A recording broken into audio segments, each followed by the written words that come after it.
تو نے ایک درود مجھ پر پڑھا تھا، وہی درود لکھ کر میں نے یہاں پر تیرے سامنے حاضر کیا۔ مواہب لدنیا کے اندر یہ قصہ منقول ہے۔ بہت سے لوگ تو یہ کہتے ہیں کہ درود شریف پڑھنا یہ تو صدقے سے بھی زیادہ افضل ہے، حالانکہ صدقے میں اپنا مال دینا پڑتا ہے، درود شریف میں کیا دینا پڑتا ہے؟ ہم حضور پر درود نہیں بھیج سکتے، ہم درود میں کیا پڑھتے ہیں؟ صلی اللہ علیہ وسلم، اے اللہ تو حضور پر رحمت نازل فرما۔ کیوں تو رحمت نازل کرے گا؟ کیونکہ اے اللہ ہم تو کر نہیں سکتے نا، تو نے ہم کو حکم دیا ہے کہ درود پڑھو اس پر، لیکن اے اللہ ہم تو اتنے نالائق، اتنے گھٹیا کہ ہم تو درود بھی نہیں پڑھ سکتے۔ ہم تجھ سے درخواست کرتے ہیں کہ اللہ تو ہی رحمت نازل فرما لے، کیونکہ ہم اس سلسلے میں بھی تیرے محتاج ہیں۔ یہ درود بہت اونچا ہے، لیکن اس سے بھی اعلیٰ درود میں آپ کو بتاؤں، کامل درود دین کے لیے جد و جہد کرنا ہے، یہ ہے کامل درود۔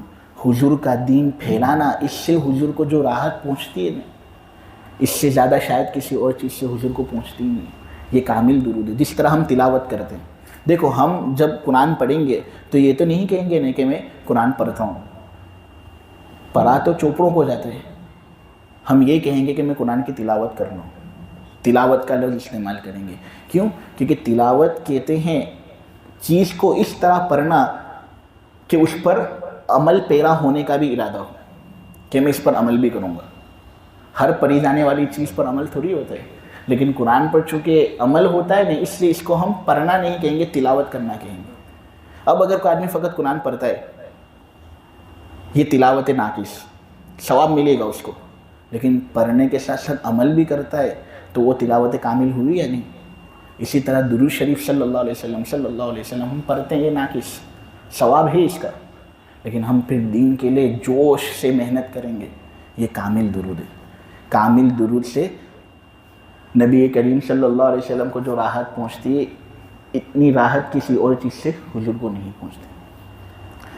آخر میں ایک آیت کی تفسیر کر دوں اور پھر اس پر میں اپنی بات پوری کرتا ہوں۔ اللہ تبارک و تعالیٰ نے یہ بات کہی کہ میں نے انسان اور جنات کو نہیں پیدا کیا کسی اور مقصد کے لیے، میں نے اسی مقصد کے لیے ان کو پیدا کیا کہ وہ میری عبادت کریں۔ اب ہم دیکھتے ہیں کہ کتنے سب ہندو ایسے ہیں جو عبادت نہیں کرتے اللہ کی، کتنے سب کرسچن ایسے ہیں جو اللہ کی عبادت نہیں کرتے۔ اللہ نے پیدا ہی اس لیے کیا تاکہ وہ عبادت کریں، اللہ کی مراد اس کے ارادے سے الگ ہو کس طرح سکتی ہے؟ ہمارے علماء، اللہ ان کی مغفرت کرے، ان کے درجے بلند کرے، انہوں نے یہ جواب بھی ہمارے لیے لکھ دیے، ایک کیا تین جواب لکھے ہیں۔ اس آیت کا مطلب لوگوں نے غلط سمجھا ہے۔ اس آیت کا مطلب یہ ہے کہ اللہ نے انسان اور جنات کے اندر یہ صلاحیت پیدا کی ہے کہ وہ میری عبادت کریں۔ صلاحیت، جس طرح ایک شہد کی مکھی کے اندر یہ صلاحیت ہوتی ہے کہ وہ شہد جمع کر سکتی ہے، چونٹی کے اندر یہ صلاحیت ہوتی ہے کہ وہ غذا جمع کر سکتی ہے، اس طرح اللہ نے ہر انسان اور جنات کے اندر یہ صلاحیت پیدا کی ہے کہ وہ اللہ کی عبادت کریں۔ اب اگر وہ نہیں کرتے تو وہ ان کا فالٹ ہے، اللہ کا فالٹ نہیں۔ دوسرا معنی اس آیت کا یہ کہ اس آیت میں اللہ یہ کہنا چاہ رہے کہ میں نے ہر انسان اور ہر جنات کو اپنی عبادت کا حکم دیا ہے، میں نے کہا ہے کہ میری عبادت کرو، اب وہ نہیں کرتے تو وہ ان کا فالٹ ہے، میرا فالٹ نہیں۔ اور تیسرا معنی یہ کہ میں نے انسان اور جنات کو اس لیے پیدا کیا تاکہ وہ میرے دبدبے میں رہے۔ اور تم دیکھو ہر انسان اور ہر جنات اللہ کے دبدبے میں ہیں، مؤمن اور مسلمان جو ہیں وہ اللہ کے فضل سے اللہ کے دبدبے میں اختیار سے رہتے ہیں۔ کافر لوگ بھی اللہ کے دبدبے میں ہوتے ہی ہیں، اختیار سے نہیں لیکن مجبوراً تو ہوتے ہی ہیں۔ ان پر بھی جب موت آتی ہے تو وہ کہاں موت سے بھاگ سکتے ہیں؟ کون سے قلعے ان کو موت سے بچائیں گے؟ اللہ کا حکم ہے، اللہ اگر ان کو موت دینا چاہے گا اللہ ان کو موت دے گا، دھندے میں لوس دینا چاہے گا اللہ لوس دے گا، اس میں وہ اللہ سے بد تو نہیں سکتے نہیں۔ اس طرح اللہ اپنا قہر یہاں پر بتانا چاہ رہی ہیں اس آیت میں۔ آخر میں اللہ تبارک و تعالیٰ نے کہا کہ دیکھو وہ لوگ جنہوں نے ظلم کیا نا، ان کی باری بھی اسی طرح آئے گی جس طرح ان کے ساتھیوں کی باری آ چکی۔ لہٰذا یہ جو کہہ رہے ہیں نا محمد اگر تو سچا ہے تو ہم پر ابھی عذاب کیوں نہیں آتا؟ تو اللہ کہہ رہے ہیں عذاب کے سلسلے میں مجھ سے جلدی کا مطالبہ مت کرو، میرے کو جب عذاب دینا ہوگا نا تب میں دوں گا۔ بڑی تباہی ہوگی قیامت کے دن ان لوگوں کے لیے جنہوں نے کفر کیا۔ یہ جس طریقے سے اس صورت کو ختم کیا گیا ہے، بلاغت والے کہتے ہیں کہ یہاں پر حسن انتہا ہوا ہے، کہ جس طرح بادشاہ لوگ ایک لمبا چوڑا خط بھیجتے اور پھر آخری جملوں کے اندر کم الفاظ استعمال کریں گے لیکن ایسی بات کریں گے جس میں پورا مضمون آ جائے گا، اس کی طرف اشارہ ہوگا۔ اللہ نے اسی طرح کی بات یہاں پر کہی ہے۔ سورہ ہجر کے آخر میں اللہ نے اپنی عبادت کے بارے میں بہت کہا، پھر آخر میں کہا وَاعْبُدْ رَبَّكَ حَتَّى يَأْتِيَكَ الْيَقِينُ، حسن انتہا، اپنے پروردگار کی عبادت کرو جب تک کہ موت نہ آ جائے۔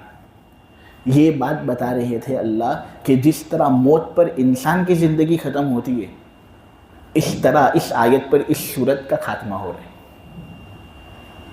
اور پھر وَاعْبُدْ رَبَّكَ کہہ کر پورے مضمون کی طرف اشارہ۔ آپ سورہ زلزال کے اندر دیکھ لیں، فَمَن يَعْمَلْ مِثْقَالَ ذَرَّةٍ خَيْرًا يَرَهُ وَمَن يَعْمَلْ مِثْقَالَ ذَرَّةٍ شَرًّا يَرَهُ۔ پوری سورہ زلزال کے اندر قیامت کے بارے میں بحثیں ہیں کہ بھونچال آئے گا، یہ ہوگا، یہ ہوگا، یہ ہوگا۔ پھر آخر میں اللہ نے کہا دیکھو جس شخص نے ذرہ برابر بھی نیکی کی ہوگی اس کو دیکھ لے گا، جس شخص نے ذرہ برابر برائی کی ہوگی اس کو دیکھ لے گا۔ یہ حسن انتہا کہ کم الفاظ میں پوری بات سمجھ لینا۔ اسی طرح یہاں پر آپ لوگ جانتے ہیں جو پچھلی تفسیر کے اندر شریک تھے کہ قوم عاد کا بیان ہوا تھا، قوم نوح کا بیان ہوا تھا، سمود کا بیان ہوا تھا۔ وہ فرشتے آئے تھے نا ابراہیم علیہ السلام کے پاس کہ ہم کو قوم لوط کو عذاب دینا ہے، نہ عذاب کا تذکرہ ہوا تھا نا، اور وہ پوری بات یہاں پر اللہ واپس یاد دلا رہے ہیں شارٹ فارم کے اندر، تاکہ آدمی یہ بھولے نہیں کہ دیکھو یہ حقیقی سبق ہے۔ دیکھو جس طرح پہلے کے لوگ ہلاک ہوئے جب انہوں نے اللہ کی نافرمانی کی، اگر تم بھی اس طرح اللہ کی نافرمانی کرو گے تو اللہ تم کو بھی ہلاک کرے گا۔ اللہ ہماری حفاظت کرے۔ دیکھو وہ لوگ جو کافر ہوتے ہیں بڑی تباہی قیامت کے دن ان کے لیے ہوگی۔ اللہ تبارک و تعالی ہماری حفاظت کرے۔ یہ سورہ زاریات کی تفسیر الحمدللہ مکمل ہوئی۔ آئندہ شنیچر کو انشاءاللہ سورہ طور کی تفسیر شروع کریں گے۔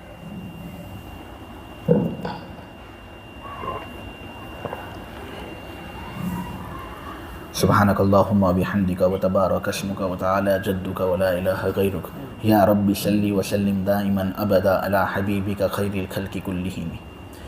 اے اللہ ہمارے گناہوں کو معاف فرما، مولا ہماری خطاؤں سے درگزر فرما۔ مولا کریم یہ لوگ جو یہاں بیٹھے ہیں جس نیت کے ساتھ بیٹھے ہیں، اے اللہ ان کے بیٹھنے کو قبول فرما۔ ان کی جو جائز تمنائیں اور مرادیں ہیں اے اللہ اس کو پورا کرنا۔ مولا کریم گھر چھوڑ کر اس طرح جماعت میں یہ لوگ نکل جاتے ہیں، مولا کریم بہت قربانیاں دے کر اس سفر کے اندر ان کا قیام ہوتا ہے۔ مولا ان کی اس قربانی کو خوب قبول فرما۔ اے اللہ ہر عمل کو خوب قبول فرما۔ ناقص درود پڑھنے والا بھی ان کو بنا دے اور کامل درود پڑھنے والا بھی ان کو بنا دے۔ اے اللہ ہر طرح کی تلاوت سے بھی ان کے دل کو منور فرما دے۔ اے اللہ یہ جو تفسیر ہوئی اے اللہ اس کو خوب قبول فرما۔ مولا کریم جو صحیح باتیں تھیں اس کے اندر اے اللہ اس کو تو قبول کر، اس کو فروغ دے، مشہور کر اے اللہ۔ لیکن جو غلط باتیں اگر ہو گئی ہوں بالفرض تو مولا کریم اس کو تو بیٹھنے والوں کی سینوں سے اے اللہ مٹا دے۔ اے اللہ اس پر تو ہماری مغفرت فرما، ہمیں معاف فرما۔ قرآنی انوارات سے اے اللہ تو ہمارے سینوں کو منور کر دے، ہمارے سینے کو اجالا دے دے۔ اے اللہ قرآن کا سچا پکا عاشق بنا دے، قرآن پر عمل کرنے والا اے اللہ تو ہم کو بنا دے۔ دنیا آخرت دونوں جگہوں میں اے اللہ عزت سے ہمیں تو سرفراز فرما، ذلتی سے اللہ تو ہماری پوری حفاظت فرما، طاقت سے ہمیں نواز، قوت سے ہمیں نواز۔ بہت سے برے لوگ اس مجلس کے اندر بیٹھے ہیں اے اللہ تندرستی سے ہر ایک کو تو مالا مال فرما۔ مولا کریم خیر سے تو ہمیں سرفراز فرما، اے اللہ شر سے ہماری پوری حفاظت فرما۔ سکھ سے ہمیں مولا کریم مالا مال کر اور دکھ سے ہماری پوری حفاظت فرما۔ جو لوگ یہاں پر بیٹھے ہیں اے اللہ ان کی ہر جائز تمنا اور مرادوں کو پورا فرما۔